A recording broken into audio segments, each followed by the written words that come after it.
Good morning, everyone. I'm Emily Akhtarzandi, Vice President of AtlanticLIVE, the team that brings the Atlantic's journalism to life on stages across the country. And we're so glad you are all here for Civics and the Future of Democracy. I couldn't imagine a more timely conversation. Yesterday, Americans went to the polls and voted in elections across the country. The 2020 presidential campaign is in full swing, and the House of Representatives is engaged in an ongoing impeachment inquiry. This is a high-stakes moment, one that requires a shared understanding of our history and our Constitution. As John Adams said in 1765, liberty cannot be preserved without a general knowledge among the people.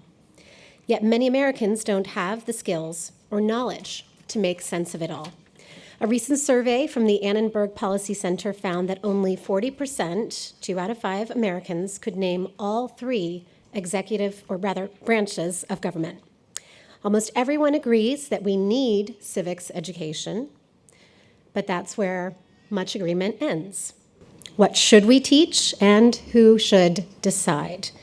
And these are some of the questions that will guide this morning's discussion.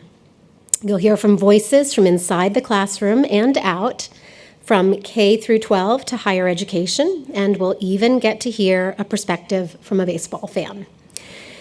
And I should say, go Nats.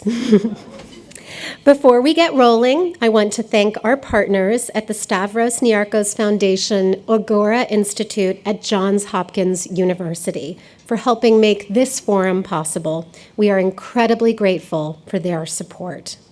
And over the course of the morning, we want everyone here to be a part of the conversation. We have lots of ways to do that. First, you can join the conversation on Twitter at AtlanticLIVE and use the hashtag #FutureOfCivics. And we'll have time for your questions at the end of each session. And we thought we'd start with a friendly quiz, a way of warming up before we begin. So if everyone will indulge me, if you could take out your phones and open a web browser. And this isn't mandatory, but we do hope you'll play along. Once you have your phones out and have a web browser open, if you could type in slido.com, that's slido.com. Once again, slido.com, slido.com. Hopefully everyone's there. Good. And next, you're going to type in Future of Civics, one word. Again, Future of Civics, one word. And on your phone, you're going to notice 2 options at the top. Questions should be on the left and polls on the right. And we'll be using both features today throughout the program. But for now, I want everyone to tap on polls. And let's answer this question together. And your results are going to show up on our screen. And here's one question that is actually taken from the U.S. naturalization test. How many amendments does the U.S. Constitution have? 18, 22, 27, or 31? And I see that most of you got the right answer, which is 27, right? Some people changing their answer, I think.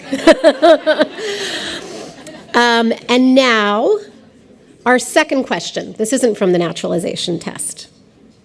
Should you have to know the answer to that question to become a U.S. citizen? Yes or no? Fairly interesting and strong response as a no. And that's interesting and gets to the central tension about what citizens should know and what should be taught. And we're going to use this technology throughout the day for your questions. So you can submit them, and our team will be monitoring them and sharing them with the moderators throughout the morning. And now let's turn to the topic that's on everyone's minds, the impeachment inquiry. To talk to us about why this moment is a real-life civics lesson and what we need to understand about it, please welcome to the stage the Atlantic's Ideas editor and the author of our March cover story, A Case for Impeachment, Yoni Applebaum, Lawfare's executive editor, Susan Hennessy, and the editor-in-chief of Gallup News, Mohammed Yunus. And here to lead the conversation is journalist John Donovan. Take it away.